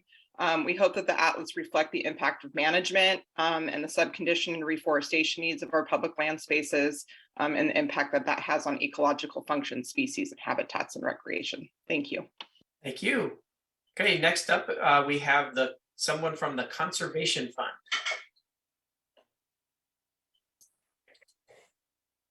Hello, I'm Kelly Reed with the Conservation Fund. We support the goals of the 30 by 30 initiative and applaud this Atlas endeavor. First, regarding the key attribute of lands and waters that should be considered is if the land were acquired using one of many federal and/or state land acquisition programs. This includes not only those lands and waters acquired in fee title, but also those acquiring conservation easements. These land programs preserve a variety of lands, including private working lands. Second, specifically indicating on the Atlas the funding source used to acquire the lands would be valuable. For example, projects completed using one of the 9 programs within the Land and Water Conservation Fund should be clearly identified as LWCF acquisitions. Third, any effort to track conserved lands must be complemented with efforts to increase on-the-ground conservation of land and waters. Thus, this Atlas effort must be complemented by process and policy improvements within acquisition programs. For LWCF, particularly the federal acquisition programs, this is needed to ensure we are fulfilling the vision of the Great American Outdoors Act, 30 by 30, and America the Beautiful. We must remove current barriers, draconian policies, and strengthen partnerships, such as with NGO transaction facilitators and eligible entities, to increase the speed with which individual projects are completed and double the volume of total acquisitions each year. The challenge before us is significant, and it can only be met if we are getting the work done using all tools and modernized policies. Thank you. Next up is Marine Conservation Institute. Mike? If you're speaking, we can't hear you. You might be on mute. Thank you. Oh, there you go. Good morning. I'm Mike Gravitz, Director of Policy at Marine Conservation Institute. We believe that the Conservation Atlas should keep in mind the following principles. Different types of areas should be counted against different 30 by 30 program goals. For example, areas that primarily provide increased access to the ocean should not be counted as areas expected to produce significant conservation benefits in the water. Areas like most U.S. continental marine sanctuaries that provide access, education, and research opportunities, but do little for marine life protection like Stellwagen Bank or the Florida Keys, should count against important public education or access goals, not protection goals. 2, for protection goals, only fully and highly protected MPAs that fit the MPA guide criteria should count. They are the only types of protections that science shows will produce tangible conservation benefits. Protections must also be long-term, not easily reversible, like the current situation with the Aquiolina Coral Reef Banks, HAPC, off Florida. 3, ideally, at least 30% of each representative ecosystem or ecoregion should be protected. The Atlas should report on progress by area. 4, the distribution of marine protection today is extremely uneven. Our 2021 Sea States report would show you how poor the representation really is. Absent the Pacific Islands, the best of our fishery management regions, the Pacific Council, has 0.3% of fully or highly conserved areas. Thank you. Thank you. Next, we have Monmouth University. And if you are on the phone, remember to hit *9 to raise your hand.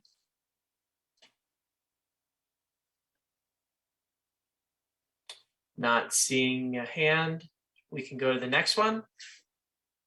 MAC Outdoors. Again, remember to hit *9 if you're on the phone to raise your hand. Okay. Next up is the Bat Conservation International.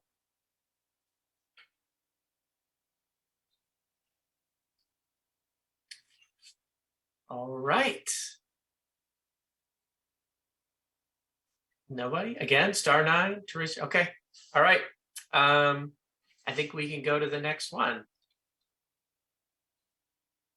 Remember, so here's speakers 51 through 60. If you've gotten an email from us to speak and you see your name here on the list, please be ready. Remember, if you're on the phone, to hit *9 to raise your hand. And I think with that, we can keep rolling with the next speaker from the Association of Fish and Wildlife Agencies. Hello, I'm Mark Humpert. I'm Director of Conservation Initiatives with the Association of Fish and Wildlife Agencies, and we greatly appreciate the opportunity to provide input on the American Conservation Stewardship Atlas, and grateful to the Biden administration for making biodiversity conservation a national priority. Association plans to submit more lengthy written comments on behalf of its members. So 20 years ago, Congress mandated that each state and territorial fish and wildlife agency work with their partners to develop comprehensive strategies to conserve fish and wildlife. These strategies, known as state wildlife action plans, serve as the blueprint for conserving more than 12,000 species of greatest conservation need. The U.S. Geological Survey maintains the database of species of greatest conservation need. Incorporating this database into the Atlas would provide an important linkage between at-risk species and land conservation. Stemming the decline and recovering species of greatest conservation need is essential to safeguarding our nation's biodiversity for current and future generations. Most state wildlife action plans also contain spatially explicit landscape level data, often that take the form of conservation opportunity areas. Proactive, voluntary, and incentive-based conservation within these landscapes offer our best hope for conserving biodiversity. We suggest that you consider including these landscapes as priority places for conservation in the Atlas. The association also would like to see the Atlas integrate with implementation of the Infrastructure and Infrastructure Investment and Jobs Act. As federal agencies look to identify priority projects in partnership with states, there's a tremendous amount of data and existing priorities. We hope these priorities and projects can help guide where the billions of dollars funding through the Infrastructure and Jobs Act can be invested. Finally, we hope. Thank you. Unfortunately, we have to move on. I appreciate that, though. Next up is American Bird Conservancy.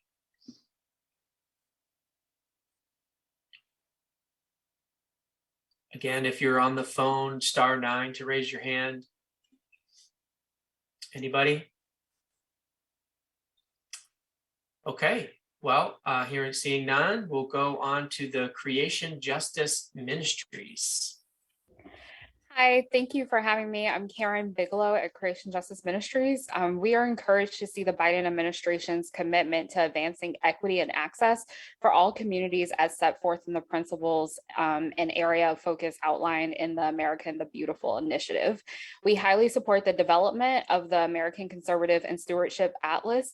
We look forward to how the Atlas can lead governments at all levels, be it federal, state, or local, to better serve BIPOC communities and increase equitable investments in their communities to address historic inequities to access nature and conservation. It is imperative that the Atlas focuses on identifying not just areas of potential opportunities in remote areas, but also in urban and rural communities where access to new parks, jobs, and other opportunities are critically needed and advances the equity. At sea, the Atlas should evaluate the level of protection and stage of establishment for each marine protected area. Not all marine protected areas or MPAs are created the same and produce the same benefits. It's important to ensure that the ocean conservation actions produce outcomes for climate resilience and mitigation and protecting biodiversity. And lastly, the engagement and participation of communities of color, tribal governments, Native-led and serving organizations must be an integral part in every aspect of the Atlas tool development from planning to development and evaluation to its success. Thank you. Thank you. Up next, we have the New Mexico Farm and Livestock Bureau. Good afternoon. Can you hear me? We can. Yes, thank you. Thank you for allowing me the opportunity to provide comment. My name is Tiffany Rivera, and I'm the Director of Government Relations for New Mexico Farm and Livestock Bureau. We're the oldest and largest agriculture advocacy organization in New Mexico, and on behalf of my member families, I provide the following comments. Our working forests and agricultural lands play a huge role in achieving our climate goals, and these lands not only sequester carbon, but provide many resources that directly support our local food systems. As we work to achieve our climate goals, we must ensure that these lands stay working and continue to support our fuel, fiber, and food needs.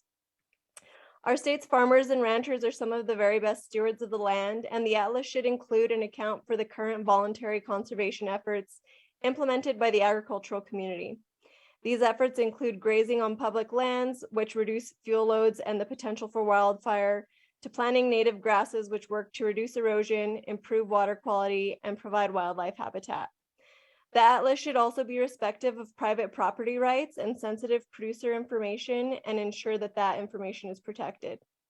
Lastly, and most importantly, most of the federal land portfolio is largely compromised by lands located in the Western United States.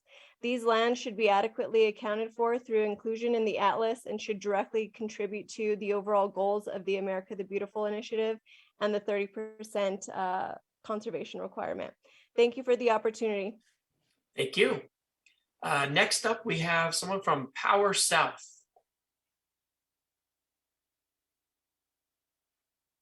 Remember, if you're on the phone, please hit *9 to raise your hand.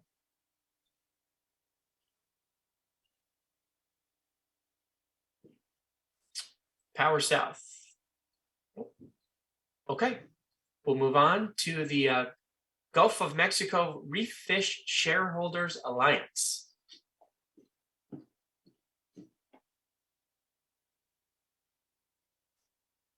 Anyone? Again, *9 if you're on the phone. Raise your hand if you're on the webinar. Eric, if you're speaking, we can't hear you. Unmute. All right. We'll move on. Next up is the National Association of State Foresters. Hello, my name is Robin Whitney. I'm the Policy Director with NASF. Forest conversion is the #1 existential threat to privately owned forest land in the U.S. Keeping private forests working is essential to securing the economic, environmental, and social benefits trees provide to society at large. The Forest Stewardship Program works in coordination with state forestry agencies, cooperative extension, and conservation districts to connect private forest landowners with the information and tools they need to manage their forests and woodlands. Forest Stewardship Program also offers resources to help landowners develop a forest management plan known as Forest Stewardship Plans. USDA Forest Service tracks annual accomplishments for the Forest Stewardship Program and other USDA conservation programs through the SMART database. Annual accomplishments reporting for the Forest Stewardship Program can provide important statistics for the Conservation and Stewardship Atlas, such as the total number of acres covered under current forest stewardship plans in any given year.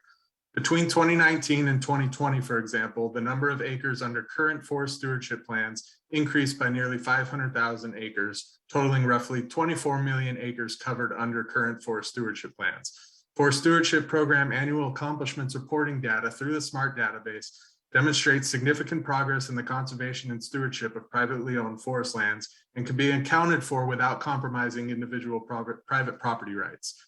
This data can help this atlas accurately reflect baseline information along with other tools and resources to track the ongoing conservation efforts taking place on privately owned forest lands in the U.S. NASF was pleased to see the Forest Legacy Program accomplishments included in the America Beautiful one-year progress report, which represent working forests as well as the inclusion of urban and community forests. Thank you. Appreciate those comments. Next up, we have the Keystone Policy Center.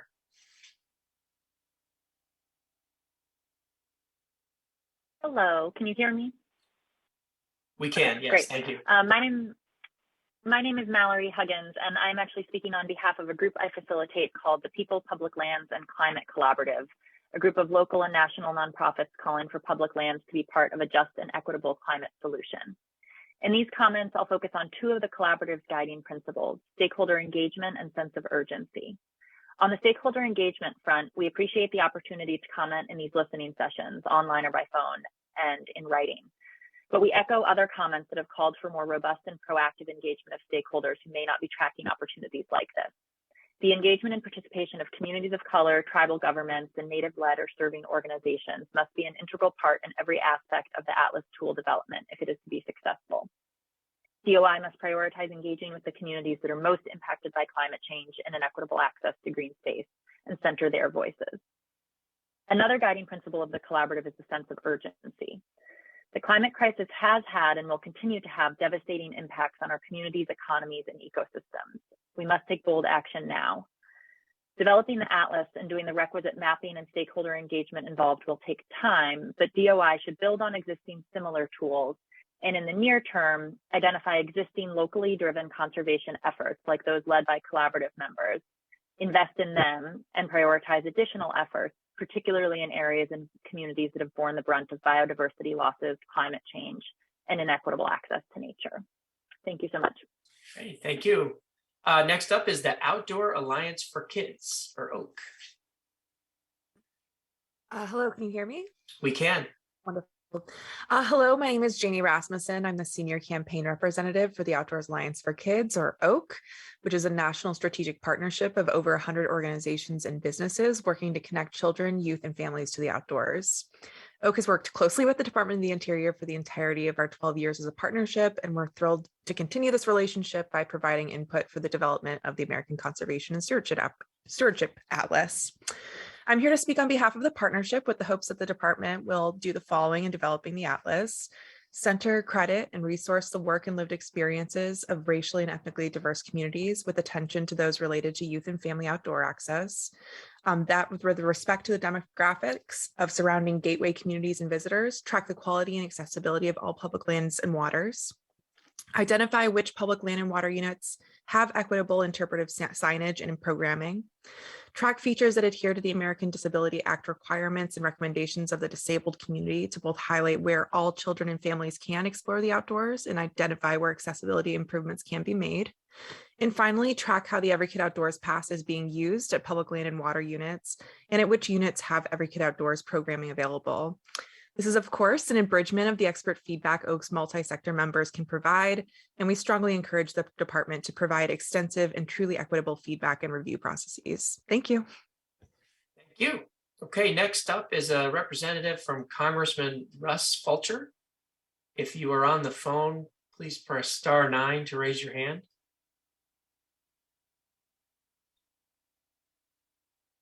Dirt. Okay. And we will move on. Shanta, I will pass it back to you. Thanks so much, John. All right, I think I'll bring us home here. We're getting towards the end. If you got an email that you were among speakers 61 through 70 and you're on the phone, please use *9 to raise your hand. If you see your name on this slide, please use the virtual hand raising feature in the webinar to get yourself into the queue. And we'll move on with the next speaker, please. From the town of Ridgway. And if you are speaking, you're on mute. Hello, can you hear me? Yes, now we can. Hi, I'm John Clark, Mayor of the town of Ridgway in Southwest Colorado. Thank you for the opportunity to address you this morning. The Atlas is a critical tool to help local governments like ours accomplish our conservation goals, but the challenges to those goals are extremely urgent. Therefore, we urge the administration to take immediate action to conserve at-risk areas by implementing the following. Use the Antiquities Act to designate more national monuments, reform the federal oil and gas leasing program, increase federal funding to manage overrun public lands, streamline processes and increase federal agency staffing, and lastly, increase consultation with local elected officials such as myself. Most importantly, the Atlas should prioritize conservation measures that deliver positive climate resilience. Here in Ridgway, we're facing an unprecedented drought, which could represent a total shift in precipitation patterns across the West. We need to be taking every measure possible to potentially reverse this shift, or at the very least, give us the tools to prepare for its inevitability. That means, as clearly stated in your guiding questions, fully addressing climate change mitigation and resilience. Examples abound, of course, but the urban firestorm that we saw decimate my hometown county right before New Year's is a stark wake-up call to the fact that we have no time to waste. Thank you for your time. Thank you, Mayor Clark. Next, we will hear from Audubon Great Lakes.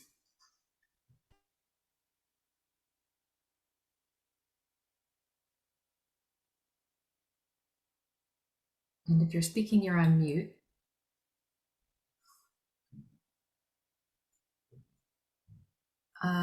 And Nathaniel, if you're on the phone, please use *9. Seeing nothing, we'll move on to the representative from Star Luna Consulting, please. Hello, can you hear me? Yes. Very good. I am Dr. Nina Estrella Luna. I'm an anti-racism and social equity researcher and consultant, and I want to take this opportunity to urge the committee to include in the Atlas spatial data that can inform environmental justice goals. Information about the demographics of the communities in and around existing or potential conservation spaces would make the Atlas an important tool to inform efforts to address historic and current disparities in access to the benefits of conservation.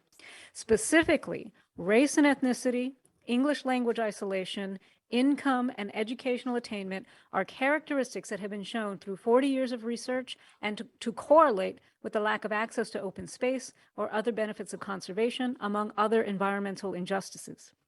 In a study that we do plan to share with you, my colleagues and I confirmed that these inequitable patterns persist in New England today.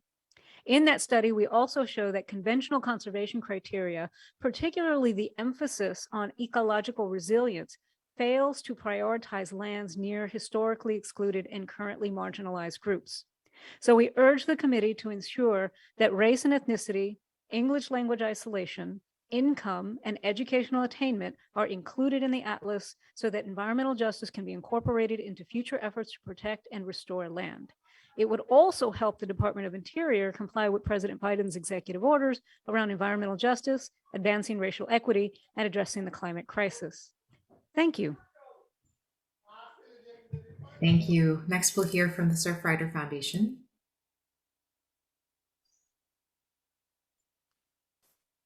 Good morning. This is Pete Stauffer with Surfrider Foundation.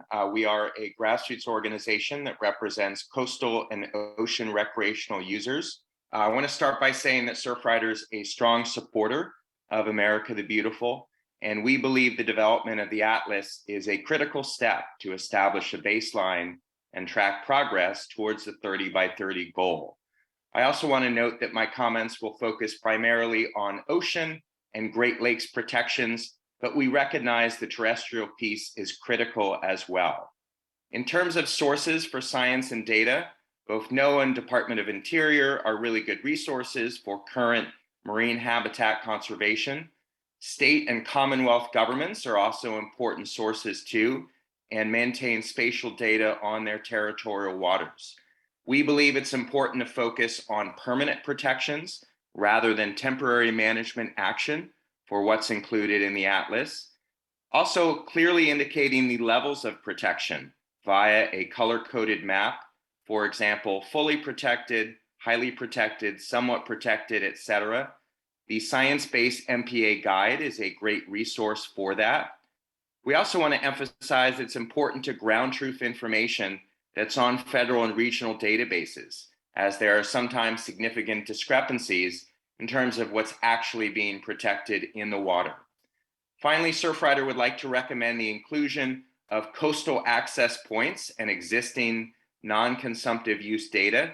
As you know, a key goal of America the Beautiful is enhancing public access opportunities for all people. Thank you so much. We do need to move on to the next person. We'll next hear from the American Exploration and Mining Association.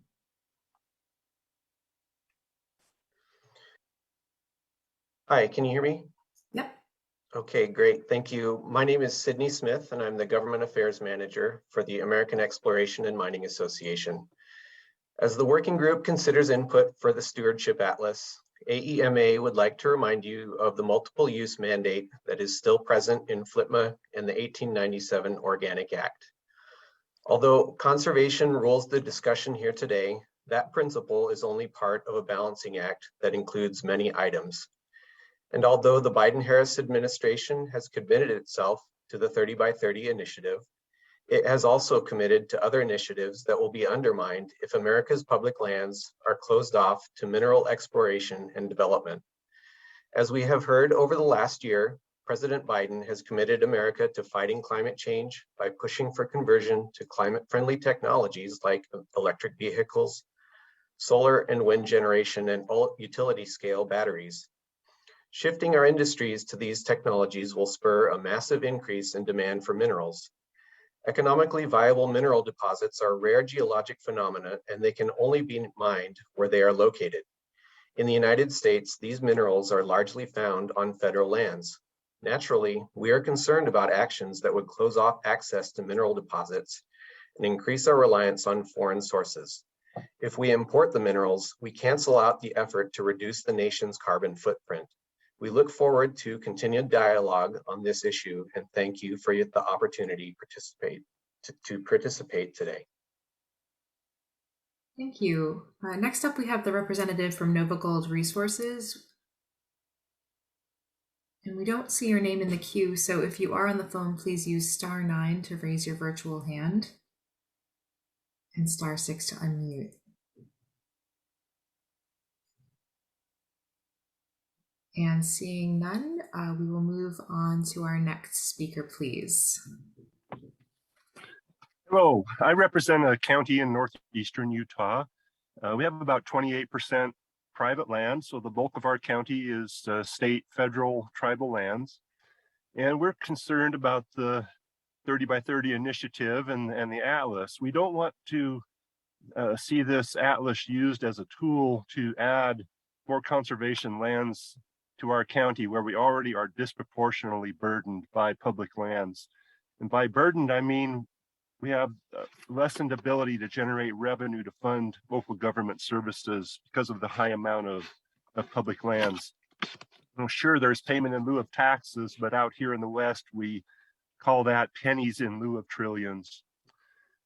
We're concerned about continued abuse of the Antiquities Act. President Clinton, Obama, and now Biden have declared national monuments in our state with acreages far beyond the minimum necessary to protect the resources, such as in the Grand Staircase and Bears Ears areas. We're also concerned about this initiative being used to put more lands into a hands-off approach to land management. Conserving lands means that those lands still have to be managed to prevent uncharacteristic wildfire and keep the forest health in place. So we don't want to see things locked up to where you can't get in there and do thinning and fuel removal. We request that you coordinate with the Utah Public Lands Policy Coordinating Office and other state and county agencies and the Indian tribe in our area as you move forward. Thank you. Thank you. Next, we'll hear from the representative from Nature Conservancy.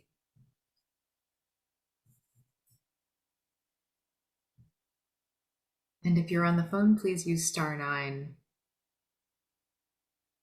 And we'll move on to the representative from National Cattlemen's Beef Association then.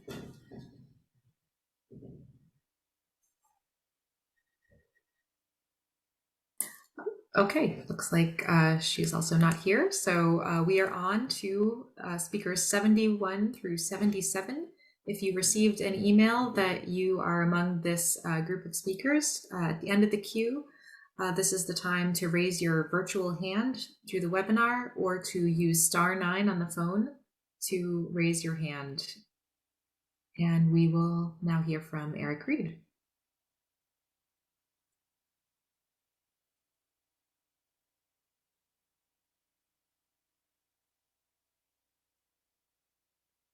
And if the representative from New England Fishery Management Council is on the phone, use *9, please.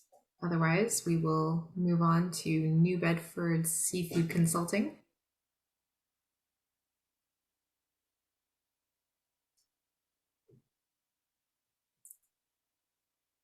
And I think if you're speaking, you're on mute.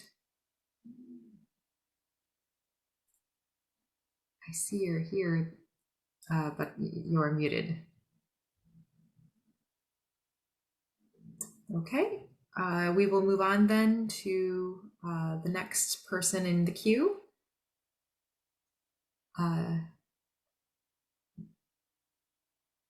Is the representative from Simon Fraser University here? Can you hear me? Yes. Yeah, good morning. My name is Christopher Ilori from Simon Fraser University, Canada. Thank you for the time given to me today. I'd like to make some comments on shallow water mapping, as this is my area of expertise. Three main features in nearshore waters that are critical to coastal resilience and sustainability are water quality, bathymetry, and seafloor features.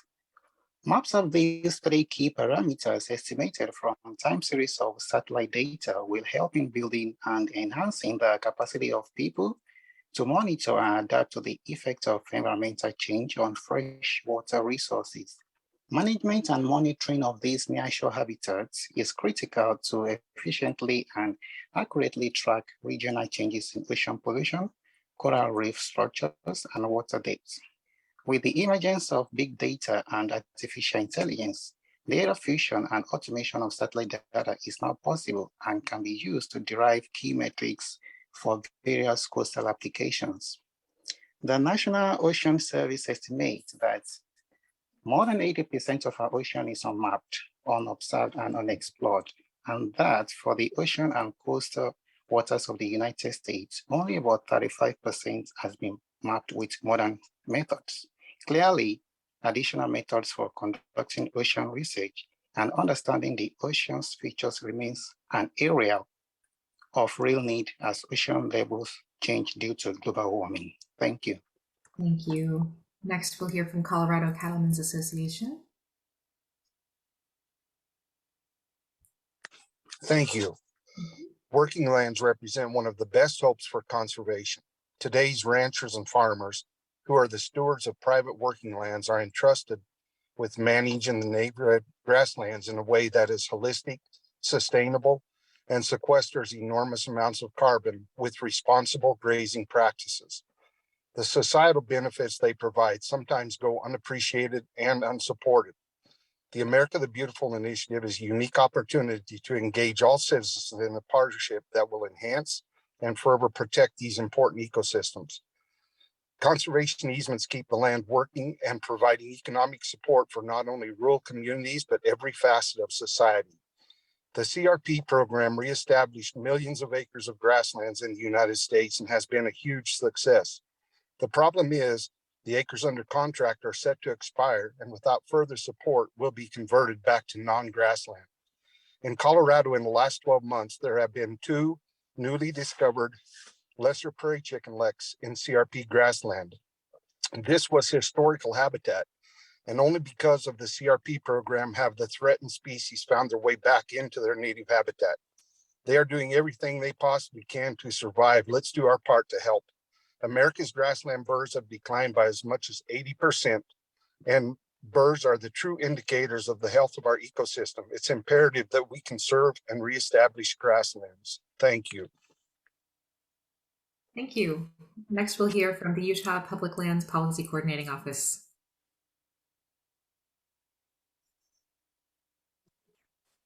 Hello, my name is Dylan Hoyt with Utah's Public Lands Policy Coordinating Office.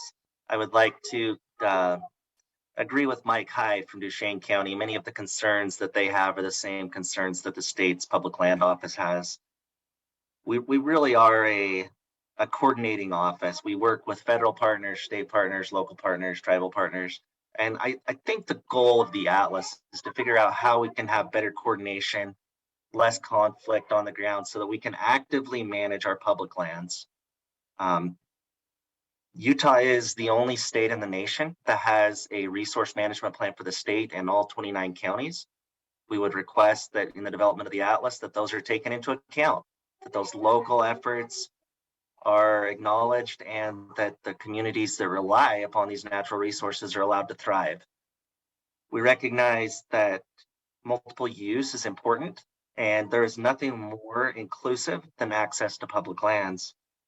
Any efforts to reduce access or multiple use mandates are troublesome, and this includes using the Antiquities Act in a negative fashion.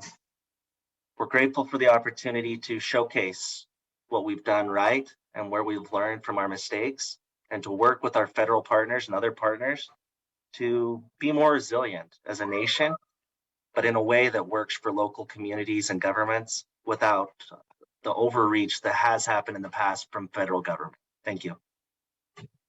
Thank you. Next, we will hear from Daly Cheney.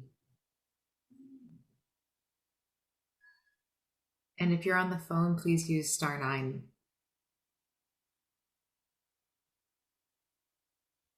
Okay, hearing none, we will go on to the representative from Nuestra Tierra.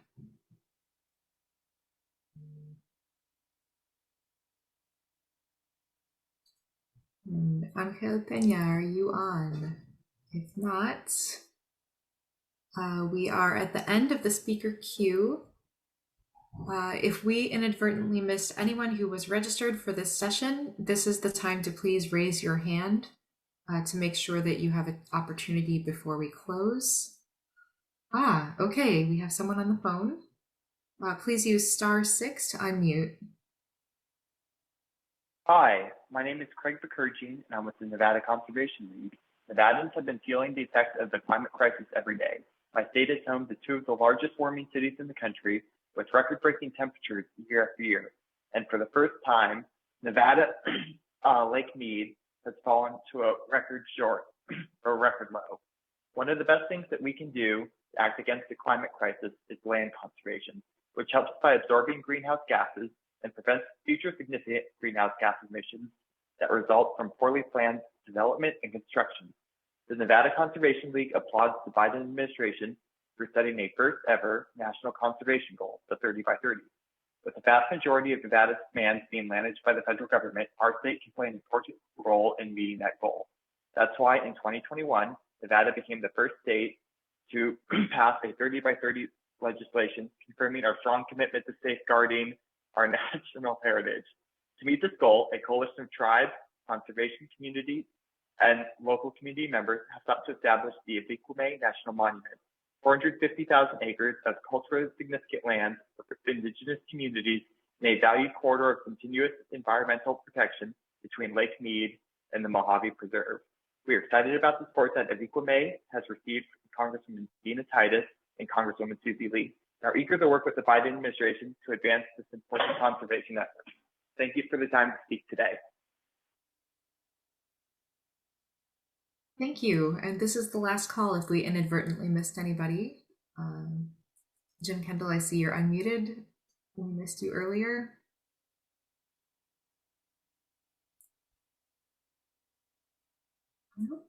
Okay. In that case, thank you all for your time and your attention. We invite everyone to submit written comments through the Federal Register notice too, and we look forward to continuing to receive and review feedback during the duration of this comment period.